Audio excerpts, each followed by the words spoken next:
Good evening, all. Ira Epstein with your metal market update. And this update is for the evening. And we're here now on Thursday, December 18th, 2025. And the time right now, we're about 6:35 p.m. Central Time. As you can see, you're down a little bit tonight in the stock indices. You had a big update today, a good rally day. The question and the problem has been the data that the market rallied on is questionable. What really happened is the CPI numbers came in a little weaker than expected. And when you look at the methodology the Bureau of Labor Statistics had to use in order to come up with the numbers, first thing you realize is that they're really showing you partial November numbers. I say partial because you've got to understand when the government reopened so that the Bureau of Labor Statistics could get back to work.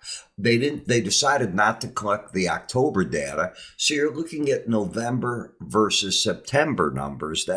I'm making this easy for you to understand. And the question is, did the housing number fall as much as that number is showing? Housing numbers have been coming down slightly, but it has a big weighting effect on the CPI. So a lot of analysts are questioning it. I'm just bringing you into the fold.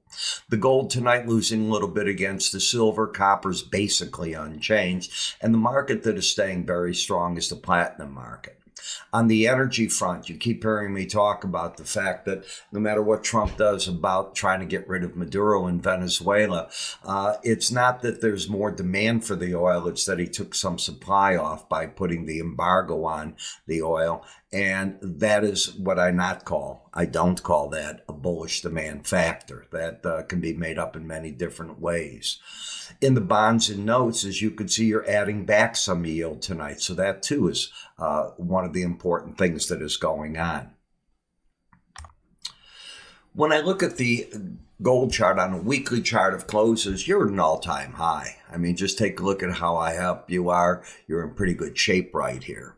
The next thing I look at in the market is what does the chart look like? And as you can see on the chart, you've got a chart that is on the bar chart moving into a nice uptrend. However, I have told you I thought that there would be problems with the market getting right up and through that high, and that so far is exactly what is taking place. The trend certainly to the upside. The swing lines got higher lows, higher highs. When we step and look at the moving averages, 427.40 is a key moving average. And as you could see, the market, when you look at that, well, the problem that you get in the market is to get down to that number, you take out the prior break low of 4297.40. So I wouldn't want to see the market get to that moving average right now if it's going to continue an uptrend for a Santa Claus rally.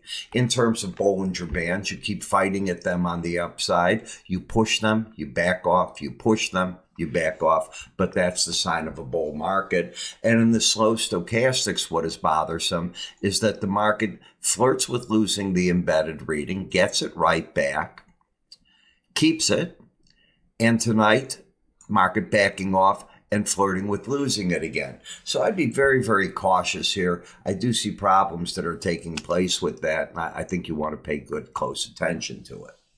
Then we have the gold-silver ratio. And on this, I have moved now to the Feb gold and the March silver. So you can see them right through here. That's what I'm working with now. And as long as you stay under the 18-day average, that seems to be working just fine. In the silver market, I think the pros are going to buy this break as best as they can and look to see if they can shove the market back to the upper Bollinger Band. If the red line closes under 79, I think they'll go. But right now, it's not showing that it wants to do that. In the copper market, you've been working off an overbought condition. But in the process, what you've been doing is staying nicely above the 18-day average, keeping the bull market overall alive. The market that's the strongest technically is the platinum, as it's riding the Bollinger Band higher. That's called, as you know, the gorilla glue trade is what I call that. It latches on and day after day it goes for it. Now, you rarely stay more than 5 days in a row over a Bollinger Band, and you can see you're right there now. So tomorrow's going to be an important day. We'll see if we get past that.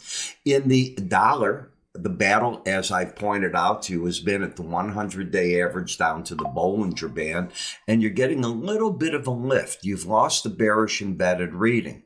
So when that happens, it's not uncommon, like here's the close today, it's not uncommon that the market, instead of going for this low, tries to make a run to the 18-day average. Now, does it have to? The fact that it's right on a potential objective, because you look at where you're at, you're right on one of the moving averages.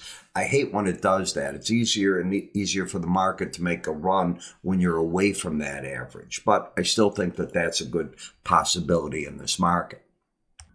In terms of news, you're going to get the University of Michigan final December consumer sentiment indices Friday. Existing home sales for November will come out at 9. The Bank of Japan will announce their monetary policy in the morning for us. We'll see that. Remember the time differences. We saw that today the European Central Bank did hold steady. The Bank of England did cut its rate. And as you know, the CPI numbers, well, I explained my position on that and what I think the market's trying to get through. Please remember that if you want to get one of our free offers, you just go to iraepstein.com, free offers. You can also move your cursor up here at any point, and you'll be able to work with that as well. Over here, you'll see it if you're watching YouTube. And as you look at these markets, one of the things you do is you pick out the things you want. You give a click on it. The market will put it into a page for you. And at the bottom of a form that's right down here, you give us your name, your email address. If you have any questions for us, put it in there. And we try to get everything out within a day or two typically. I admit with my move, things got a little bit shaky on all that, but we're back in now and we're able to do things back to normal at this point. So with that, I'm Ira Epstein. Watch the other videos tonight, and if not, I'll catch you first thing in the morning in a morning flash video, which we couldn't do this morning because we had computers to still finish setting up, and now they are set up. You take care.